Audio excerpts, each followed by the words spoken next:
rule number 1 is never justify. Rule number 2, if that person is really unsure, just take them, rather than justifying, just bring them back to the reason why they came to you in the first place. So Jonam, I appreciate that you've, if this is a little bit more than you originally wanted to spend, yet we've been through your goals, and we both agree that this is something really important, has to happen. It's not a maybe, it's a has to happen. So whether you do it for me or someone else, you will have to invest somewhere. Do you agree with that, yes or no? Okay, yeah. Great. So let's just go right back to the reason why you walked in the first place, and how important that reason was for you when you walked in to see me today. So you told me it was a 9 out of 10. So tell me about that. And I'm going to get you to now sell to me that you're actually going to do this thing. So now I've just totally taken back power, and you're going to try and convince me now.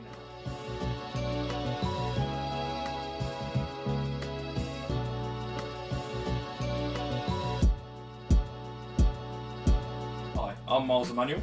And I'm Jonam Ross. This is the Sales Pro Podcast, your weekly podcast to make sales sexy. Well, today we have a very special guest on board. This is Pete Scott, the CEO and founder of the Sales Pro Academy. So welcome aboard, Pete. Thank you, Jonam. Appreciate you guys having me on the show, and I'm excited to see how this goes and share some sales content. Yeah, we've not really planned this, so it's all off the cuff, but all good, straight from the heart, straight from the head. That's how we like it. Let's get to it. Right, so Pete, I guess for a lot of people, who the hell are you? Well, first of all, I will say that if you haven't heard of me, then where have you been? What's been going on? Yeah, exactly. So, as Jonam rightly said, I'm the CEO, founder of an online academy, which allows people to really understand and get to a point in their business or their career where they can improve and even transform their sales results.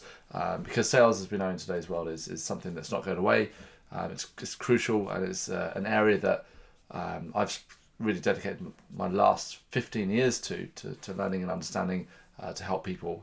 So yeah, that's where things are today. They weren't always that way, but at the same time, though, anything to do with sales and the human aspect of it is what I do and what the academy is all about as well. Right. Yeah. You also work with so many different other companies as a sales trainer, Bank of Ghana, Heineken, Shell, American Express. These big corporate names. Sure. Yeah. So before setting up the academy, I worked as a sales trainer and consultant. Again, specialising in sales improvement, sales transformation, but strictly for corporates. And that's really just going in and understanding the issues that they're having, working with the sales department, seeing how they can explore new avenues of just changing up the strategy, looking at the sales skill set of the team, making sure you've got the right team in place. I mean, the list is pretty comprehensive, but you start to see patterns with various companies that you're with, various industries, and no matter what industry you step into, it sounds quite daunting. And it was for me at the beginning, thinking, goodness, I'm going into one of these big companies, and then you start to understand it really always comes back to people, and that is, at the end of the day, people buy from people, and as long as you understand a little bit of, well, are we selling business to business or business to consumer, or is it online or offline, you can then start to identify those patterns, and if a pattern isn't working, then you can really take that one out, reinstall a new, more effective way of doing things, and so it's good fun. So there are obviously different levels of skill, so there's the beginner level, there's the level of being able to actually perform the task, so being able to do well in sales yourself, and then there's being able to know the subject well enough to be able to teach others to do the same, which is the point you're at now. Sure. Would you say you were born that way, or was it, how's that unfolded for you? Well, it comes down to mostly commitment, and I was the worst salesperson. If anything, I was the best salesperson at not being able to sell. So if my job was to not sell, I sold that very well. Awesome. If that even makes sense at all. That's a nice reframe. It's very positive. Yeah, exactly. And but it was really a matter of, I was in a position in a particular job. I worked on cruise ships, and I was bottom of the company in performance, and I was 2 weeks away from being sent home. This is 17 years ago now, so quite a while ago. And I sat down with my manager and said, look, I've built a life on here. I've moved away from the UK, and I don't really want to be sent home. Is there any? Because I thought I was doing everything I could. Because this is where people don't realise that I had lots of passion, I had lots of energy. I worked every day. I worked overtime just to try and make the sales, but you can be swimming as hard as you want, to use the pun, being on a cruise ship. You can be swimming as hard as you want, but if you're planning to swim from England to France, but you're swimming in the Atlantic Ocean, you're still going to drown. Yeah. And that was very much the case when I started in sales. And what most people tend to do, and this is what I find when I work with individuals, although I don't work necessarily with individuals, but as a Sales Pro Academy, we help individuals. And lots of people believe that through working harder, having more passion is a way to sell, but actually sometimes it's about changing direction. So through a commitment to learning, understanding, reading many books, and then applying what I learned as well, I was able to go from bottom of the company to top of the company, and things just really rolled out from there. But it's definitely not something I was born with. It's something that's very much been learnt, and I continue to learn today. Even though we've worked with over 400 companies as a business, thousands of entrepreneurs, self-employed people. This morning I'm still listening to an audiobook on sales. So the learning never ever stops. So what do you think is that kind of switch, that adjustment that you made? Decision. Most people don't make a decision. So it really is about making a decision and a commitment to saying, I know that I have to be sold. You see, the saying that I know, Johnny, you've heard me say this a number of times, Miles, you too, actually, that I would say that if you want to sell to others, you must first be sold on you. If you're waking up in the morning and you can't influence yourself to get out of bed and you hit snooze button 3 times, or you can't influence yourself to take that plunge and go out there and start speaking to people about your product and service, then you're not going to be able to influence people. So really, everything's a mirror. And if you are not confident in yourself, you're not doing, and confidence really comes from, of course, success breeds confidence, we get that. But before you even get to that point of success, it's about, even if you're wherever you're at right now, maybe you're listening to this podcast and you're like, yeah, but that's fine. I mean, I'm broke or whatever, and I've got zero confidence right now. I would suggest start with the small steps and make a challenge to, right, I will do this, make this one thing. And have that big vision, but it's where it changed for me was making a decision, and a decision isn't something like, oh yeah, that sounds nice, let me do that. A decision means no other exceptions. There is no other way, and you will do everything that it takes within reason to get to that vision. You made a strong point about how it's all right for you to say, Pete Scott, you've got this entire business, you've been around the world, you've trained with the biggest companies ever. Sure. And there might be someone who is just 10 minutes away from being broke.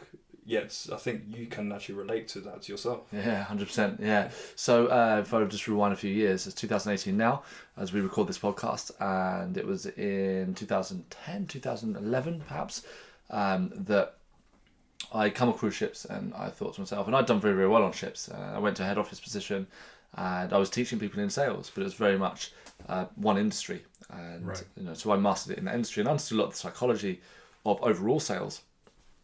But it's that whole thing of that you may be very good at teaching others, but you're not actually applying those principles in your own life. And a lot of the time you're not even aware of it. So right now, again, speaking to the listeners, you might be doing something that you're like, why is it not working out for me? But you can't see the picture when you're in the frame. So it's about having that self-awareness to be able to step back. But anyways, back in 2011 or whenever it was, I ended up 9 months abandoned council flat, no running water. I'm less than zero money. Slept a week in Heathrow Airport, and my strategy at the time, because I knew that I wanted to sell to companies, and I wasn't really getting on the phone at that time. I decided, right, well, I'm in London at least, because I couldn't have gone home to my parents. Right. But if I'd gone home to my parents at 30 years old, I'm 38 now, right? I'm going up to 38. If I'd have gone home to my parents, then your biggest problem becomes you didn't put your dirty socks in the laundry. And if that's your biggest problem in life, and for a lot of people that is a situation, people have big problems as well, right? But then you're not going to develop the skills, the mentality. You're not going to become the person you need to be to succeed. Right. And for whatever reason, I don't have an answer of why I knew this. I knew in order to become successful, I had to become a different person. And that meant that the universe set it up. If you believe in that kind of thing, the universe set it up for me to give me like almost like a training arena And that training arena was the council flat. That training arena was that I was in London, but I was broke. And during that time, I set a target every day to walk into 25 companies a day and not stop until I'd done those 25. And that's no toilet break, no coffee break, nothing. And at the time, no jokes, I remember walking past Starbucks and being like, I'd just love to be able to afford, like a normal person, to walk in and get a coffee. So yeah, that's how things started. But the funny thing is that even though a lot of the strategy has changed, the business model has changed multiple times, I've had some successes, I've had a lot of failures, since then, but the vision's still the same. It's still the same. Like it's still helping companies, empowering individuals to be able to sell. And I think what people do today is that they keep changing their vision, and that's a real issue, because one minute they are a life coach, the following week they're a confidence coach, and then they're like, oh, let me do some network marketing, or let me be a high ticket closer, and that shows that person hasn't yet found themselves. Right. So my suggestion would be to step back, know what is it I really want to do, and then work towards that. Yeah, that's a really big question as well, because I know lots of people that say, oh, live your purpose, serve your mission, your purpose. Your purpose vision. This week. Yeah, yeah. I know, and so how does someone actually find it? And I know that's a real big kind of Dalai Lama question. Right. How do people, do they need to have a big vision in order to make their business work? Or like for people listening, maybe they're just starting off, or they have a small business, small company.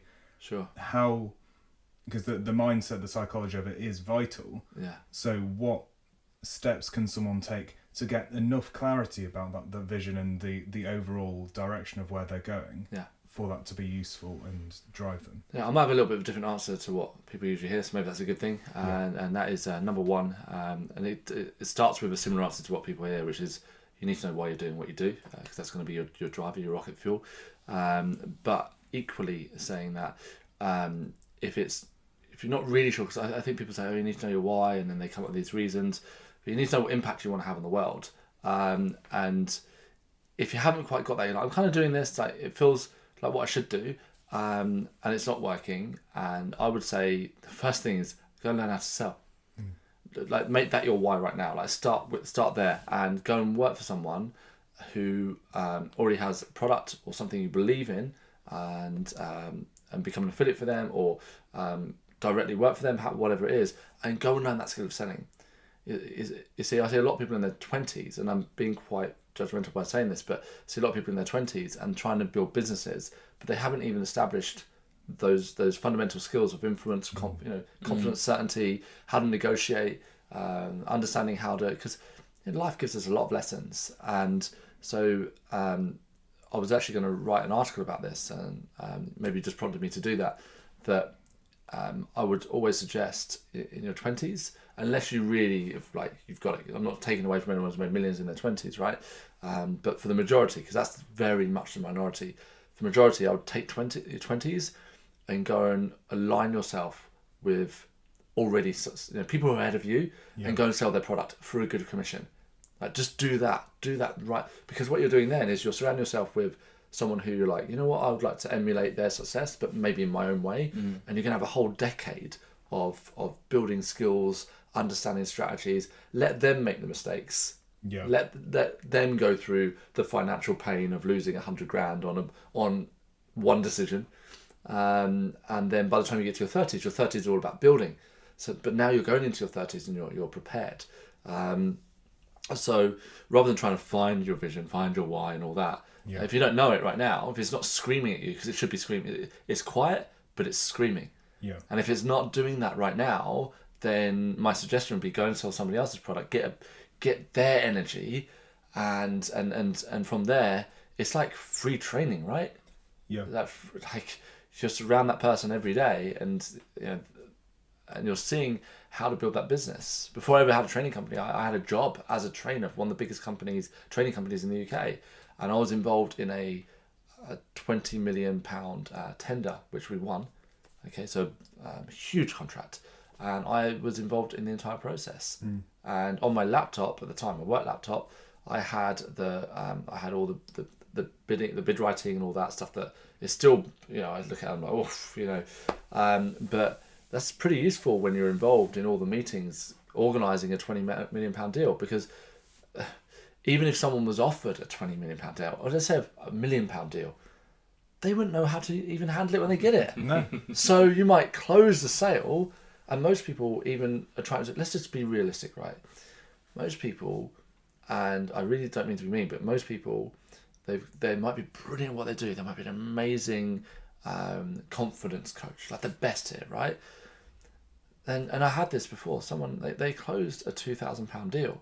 Yeah, they got someone that I want this, and then they contacted me and said, "Peter, how do I build them?" I know that sounds really stupid, but there is a way that once you close a deal of how you actually follow through with that, and that you collect the money, and that it goes into a smooth process. Yeah. And so that's I'm very, very, as you can tell, I'm very, very passionate about people learning not just this like technique of selling, because it's way bigger than that.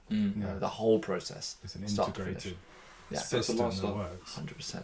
Yeah.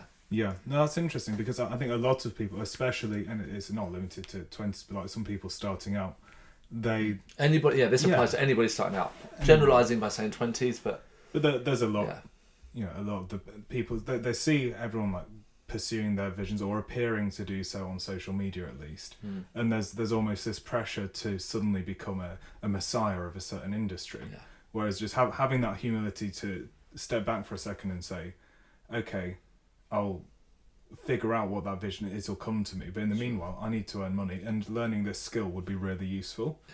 And that's good advice. We have to remember as well, as much as the Grant Cardones of the world, Ty Lopez, who else were we talking about this morning? Gary Vee? Yeah, Gary Vee, Dan Locke, all those guys, and sorry for those people who are avid followers of them, but sorry for not being sorry here. The danger of following them and purely going by them, which is what most people do, is you end up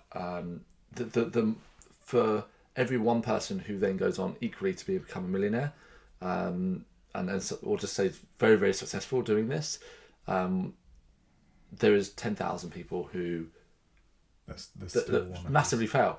And then because that person hasn't achieved the Lamborghini, they haven't even achieved the BMW. They've achieved the debt and the credit cards, and it's an addiction, and right? The vision board, the vision board. They've achieved the meditation every day, the law of attraction, but the issue is that that's when you get burnt out, because the mind actually hates Everest. I'm all for huge goals. You guys know me well. I'm always on a mission. But what I've learned to do is also look that, right, well, how do we actually just make it work? Rather than just going for that Lamborghini, have that on the vision board. I'm not taking it away from you. Whatever works for you, right? But more importantly, how do I create £3,000 a month every month guaranteed? And not just passive, because everyone talks about passive income. How can I predictably in our business? We may have not had the biggest years, but it's always been six figures, and it's so predictable, and it's year-on-year growth, and it's compounding each year, and that takes away a lot of stress. I know January, February are terrible months for my business. So when January and February hit and they're not great, we bring out a new product. So what we've done now, so we launched the academy this January, right? So me and my partner Jamie, we were in Thailand, and I said to her, let's launch at the end of January. It's a great time, but also it's a time where going to Asia for 2 months is not going to be affecting anything elsewhere. So we went and focused on something, but I can only do that because I'm almost to the what month are we in now? September, right? So we come up to the end of September. I knew the revenue that the business has produced. I knew what it would be within a few £100, and I get that. You can look at my track record the last 5 years, and it's almost predictable every month. The last quarter's the busiest 3 months of the year. By a long shot. The most profitable, big time. I would focus more on those things. So like treating it like a business rather than a hobby. I know that, to take music as an example, there are guitarists who are brilliant, they become world famous, and what they tend to do, they are very structured, like they know what they're practicing and when. They know how they're advertising. All everything is systematized. Yeah. Whereas then there are the other people who they might be quite good, they might be talented, but they just sit down and they play for fun. And a lot of people treat business the same way. They go, okay, I'm feeling motivated, so I'll make a load of sales calls today. We'll do some Facebook Lives. Yeah, do some Facebook Lives, or try and boost engagement, or make a motivational quote and put it on a picture. And they'll do that for a few days, and I've done this myself in the past, and it's it dies out because it's not being treated as it's not sustainable as a business. No. And even if you make it work for a few months or even a year, it's the bottom of the business is going to fall out. You're much better off looking at where's my low hanging fruit. So right now, as you're listening, I'm sure you're listening not just because you've never sold anything before. You've sold something in the past, and it's created the highest revenue at the least effort. Start and just do more of that. I had an honest look at my business a few years ago because I had in the corporate sector a very easy replicable model that was bringing 98.2% of revenue. Literally, if you go through my accounting software, 98.2% of my revenues. So whatever percent is left, what's that, like 1.8%? But guess where 98% of my effort was going into? Into the tiny percent. Yeah, because that was like my passion. I was like, but I really want to change the world. I want to do this, I want to do that, blah, blah, blah. And then it all came unstuck. And I had to go back to the drawing board, and I thought, hold on a second, rather than just trying to fulfill my ego, and that really is what it is. Like, if it's just an ego fulfillment thing. What if I put 50% effort into the 98.2%? And since doing that, it's been a very steady few years, which is what I like. Yeah, steady isn't a sexy phrase, but in business, it's really what you want. Sexy isn't sexy. No. Sexy isn't sexy. No. It's like turbulent. Go watch the YouTube channels of these people. They'll give you an emotional high, and they get you to visualize whatever it is. But actually, so I'll give an example. I spoke. You guys know that I spoke at an event yesterday, and this was about 60 serious business owners. And the first time I walked into that event a few years ago as a delegate, not as a speaker, I walked in and I nearly walked out because there was no intro music, there was no hype. People were looking like your mum and dad sort of thing, and I thought, I'm too cool for this. That's seriously what I thought. Yeah.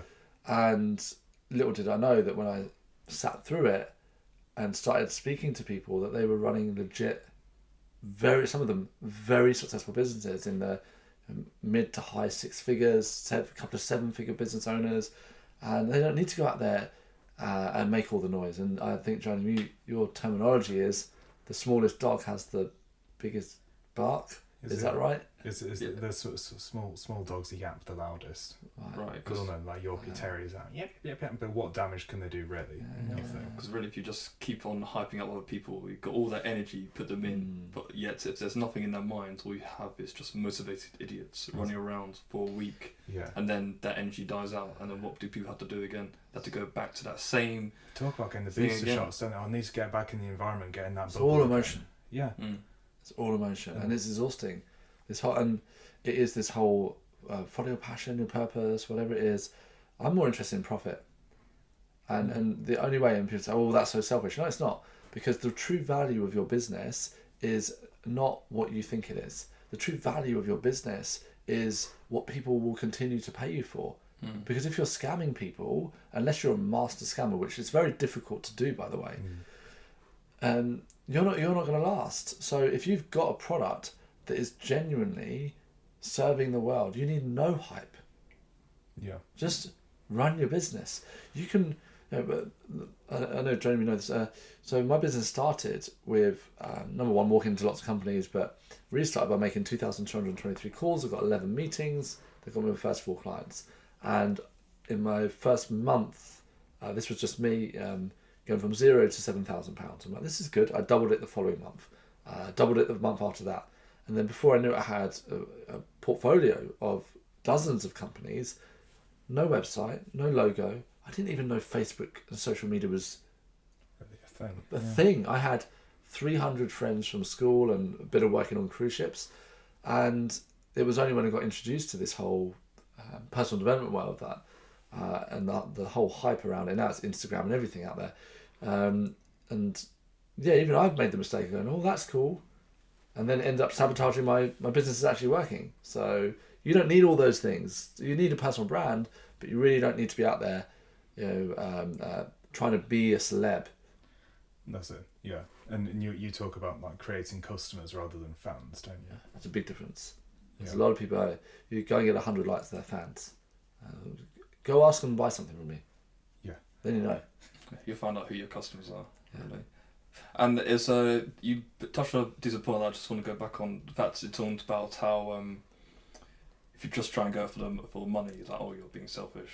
Like, yet if you can't, that's the measure. If you can't help yourself, then how are you supposed to be going around helping other people? And that's the measure of how much value you're delivering to other people, isn't it? If no one's paying you, it's because you're not delivering any value to them. Yeah, and value is not what you think it is. It's what your customer and target market think it is. I don't care if you're the best person in the world at what you do. If the market doesn't think that, you are not the best person in the world at what you do. Mm-hmm. That is it. Reality. I mean, that's why you have when you go. I mean, just look at your local bookstore and look at it's not the best writers who are there; it's the best-selling authors. The best-selling authors rather than best writing authors. That's right. True. 100%. Yeah, I like that. So the all deep in thought. We had a moment. The three of us there. We're still recording. Yeah, let's say something else profound. So we've got the mindset, these aspects of it, the big picture philosophy. Be sold on you. Get out really important. But also, so for people listening who are going, right, okay, I understand all that, but I want to implement this and actually take something. What's something that they can go to work tomorrow or today and actually put into action, whether it's opening sales conversations, conducting it, closing it, like what sort of gems would you give to our listeners? Pete's so I'm going to give you first of all, I'm going to give you the most cliche tip ever, and then I'm going to tell you it in a different context. Cool. Do the opposite of everybody else. And I know that's an Instagram quote. What is the quote? If everybody else is doing it... Oh yeah, like following the masses is a bad idea. That's the gist. That sort of thing, right? Okay. Now, that's when it's really funny because I like those quotes because then everybody goes and does what everybody else does. Still. Everyone shares that quote. Yeah, everyone shares that quote.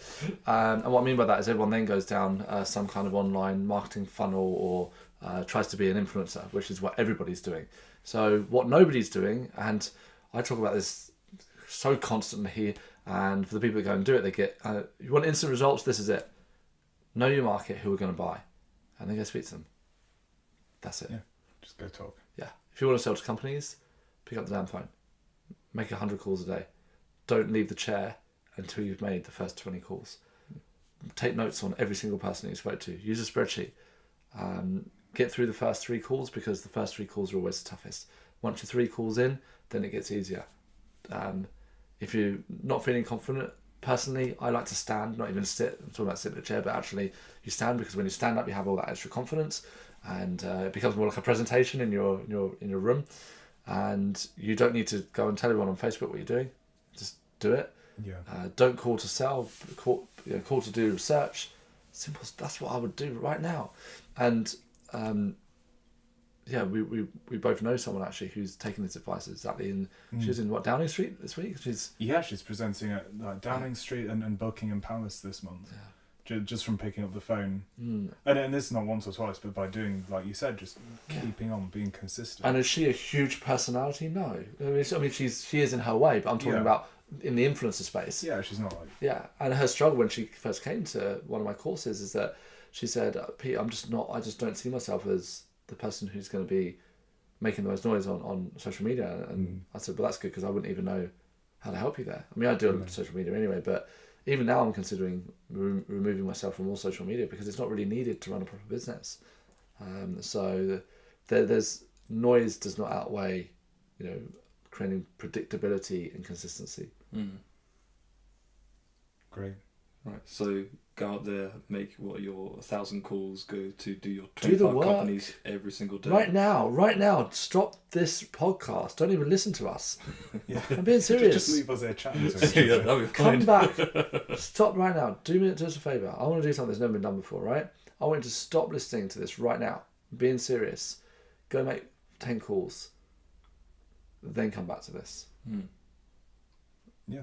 You'll be trust me, right now, because you're on this side of the 10 calls, you're like, oh my goodness. Get to the other side of 10 calls and come back. Tell me how you feel. Yeah. And then let us know.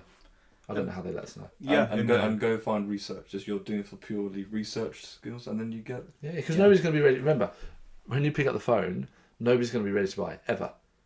Yeah, you've got to get them in that state, and you always got to warm up the oven, right? So, and that is sales. That the thing doesn't sell the thing. So if you call trying to sell a thing, it's not going to sell. And whenever we launch a new product, we create a series of things that sell the thing. And in order to get people even excited about the thing that sells the thing, we create another thing. Yeah. So there's a lot of things that come before the thing, right? So the calling, doing a bit of research is that thing.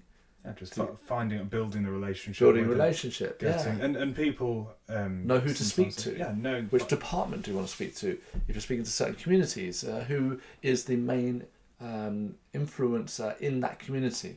Who's the person that can get you into the next 5 workshops that they're doing?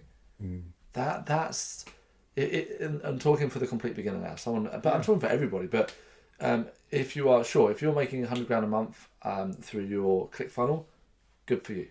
Yeah. I'm probably not going to help you in this podcast. Sorry, but I don't think the majority of people listening are really there.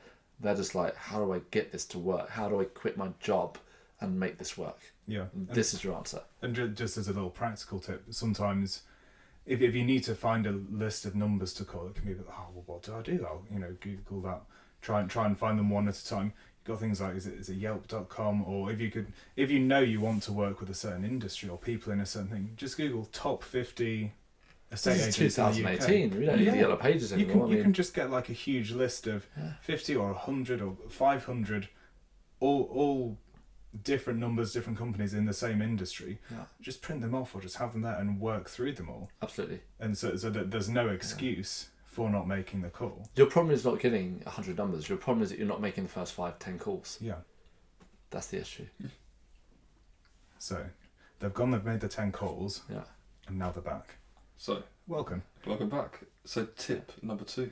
Tip number 2 is that getting to the next step, everything that has to move forward, and there's a lot of what we call, I call this, in the sales world we call this continuations. Yeah.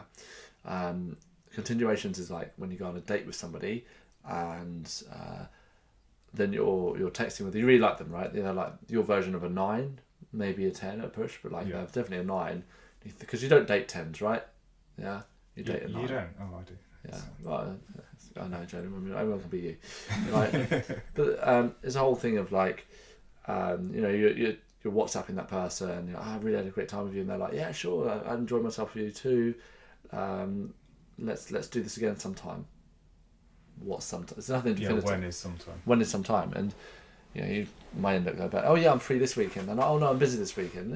In a few weeks.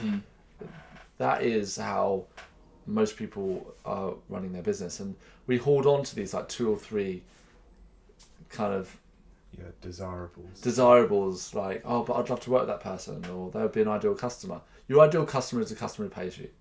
Done.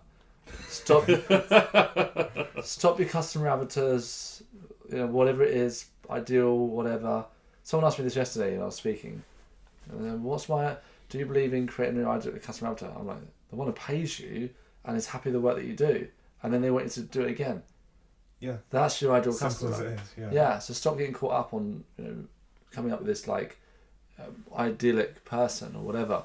Right, so like you talked about before, just going out for the low hanging fruits. Yeah, and it's there. If you're not offering, I mean, people do offer the weird things. I'll help you to release your internal butterfly and take it from a caterpillar to yeah.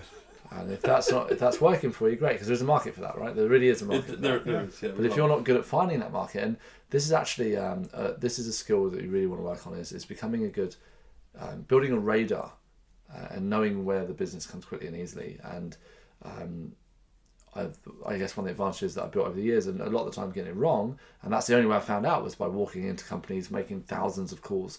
I have a radar, and I can't even teach it. It's just something I built through doing the work, and I know if business went to 0 and I needed some money quick, I can generate that money rapidly because I know where to go, who to find, who to speak to, and how to speak to them. Yeah. But if you're not willing to create that own skill, I would actually go so far as to say you don't really care about your business. And unfortunately, that's what happens. People don't care about their business. They care about getting attention.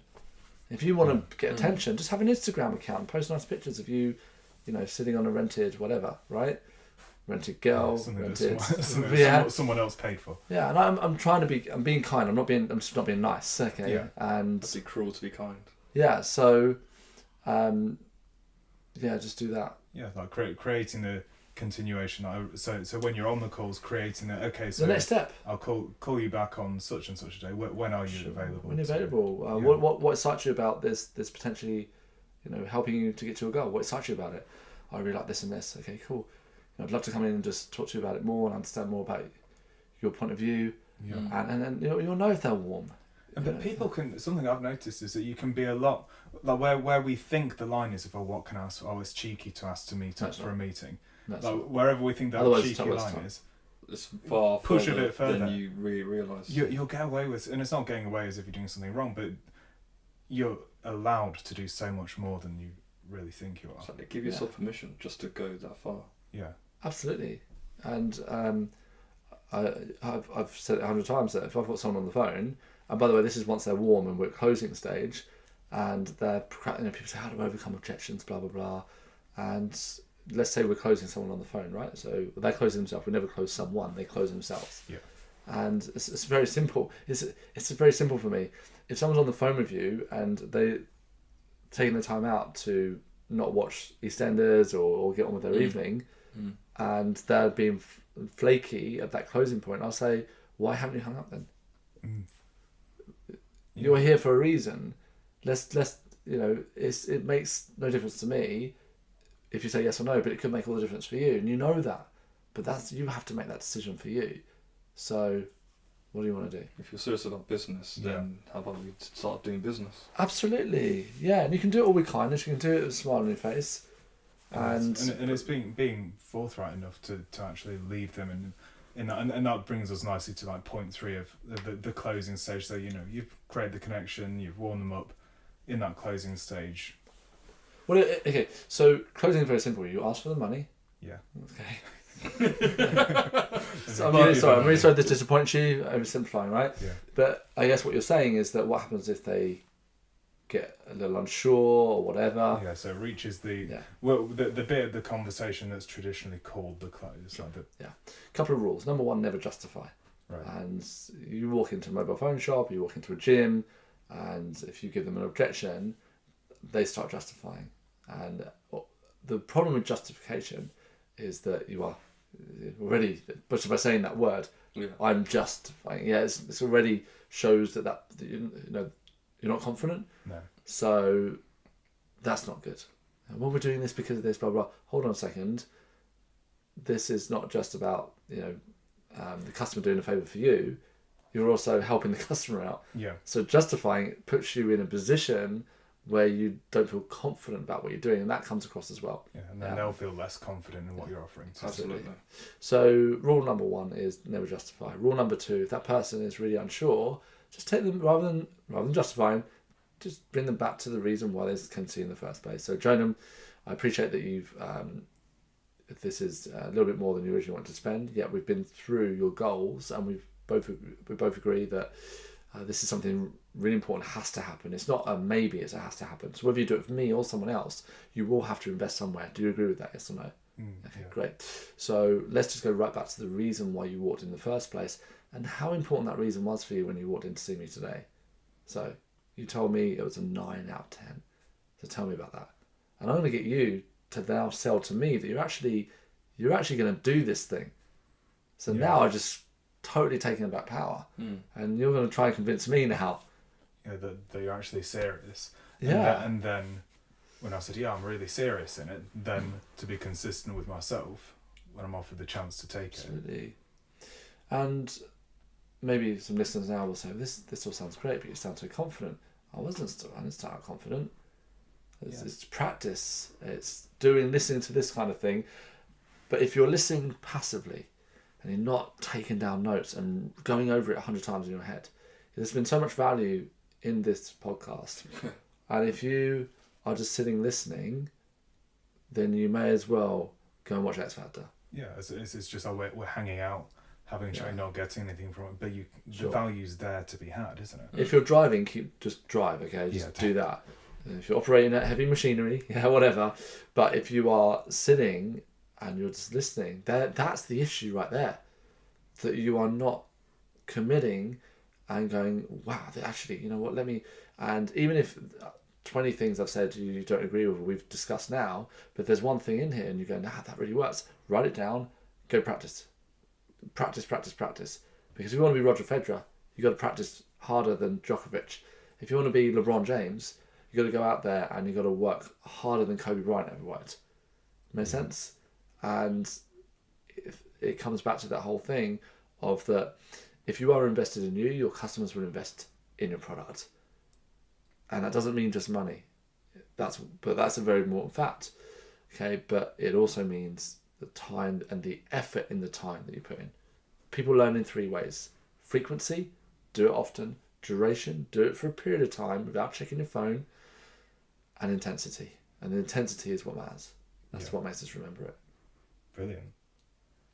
Well, yeah, that was treasure trove of material right there.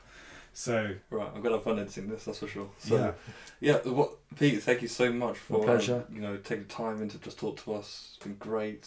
So what have you got going on at the minute? I know there's some exciting things happening. Really exciting. So I've taken the best of the last 10 years of experience and knowledge, skills, strategies, and I put it all into an intense 6-week program, and it is intense. I'm not going to hide behind that, but it's for those people that not only want change, but they're willing to make the changes in order for that to happen.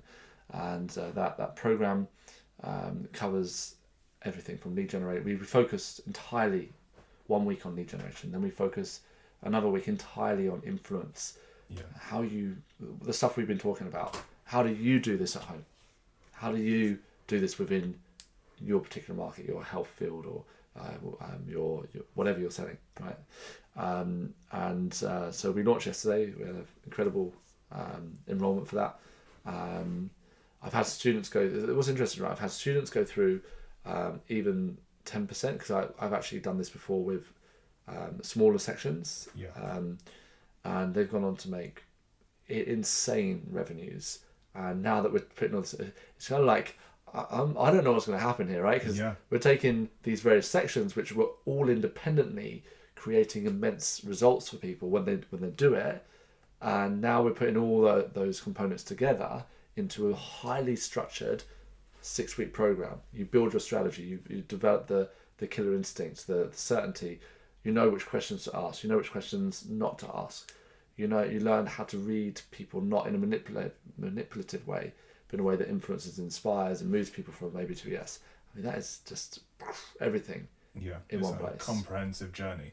Absolutely. So what we're doing is we're inviting people to enroll in that. But what you have to do is what do we do? What do these guys do to take the next step? Yeah. So a lot of people listening, if they're not already, they should be members of the Sales Pro community on Facebook. Also below this video or the audio, there's a link. We've got the Fast Track Pro link just to get three-part videos. You take that in time. It's very simple, very easy. Even the free, because there's the free 3-part course that we've released as well. People have been getting amazing results from that. There's one guy. What was it? He finished was it day 2 or day 3? Stayed at his desk and just did what you said. Made the calls. 5K. Made an extra 5K. Yeah. They otherwise wouldn't have made just from the free course. So the link is below. Check it out, and again, comment in the community. Tell us what you thought of the interview and the points you've got, the points you're going to apply. Because it's a very supportive community as well, isn't it? We're very much about helping people and getting to know people and really lifting each other up. We have to be in this together. Yeah. No one can be a lone wolf in this game. And if you are a lone wolf, then it's because you've actually been in sales your whole life and you understand about business and all of that. But I get it. I've been there. I've tried to do things by myself, and I've to a varying level have made it work. But goodness, the success as a human being, not just financial success. I'm talking about as a human being, and the development by having a team around me, surround myself with the right people, people ahead of me, people who are my peers, colleagues. Nothing comes close. So this is why this community exists, and it's a global community as well. We have members in New Zealand, Qatar, South Africa, the United States. Somebody joined last night, was from Spain, plenty in the UK. The networking alone is amazing. Yeah. So many people. Yeah, you want a global business? It's there. Brilliant. So be sure to subscribe to us on iTunes, YouTube, as well as a Stitcher radio app. I'm also going to try and get this on Spotify, so look out for that as well. It's exciting times. More value to come. We shall see you soon. Brilliant. Thanks so much for having me, guys. Appreciate it. Thank you for joining us. Thank you. Bye-bye.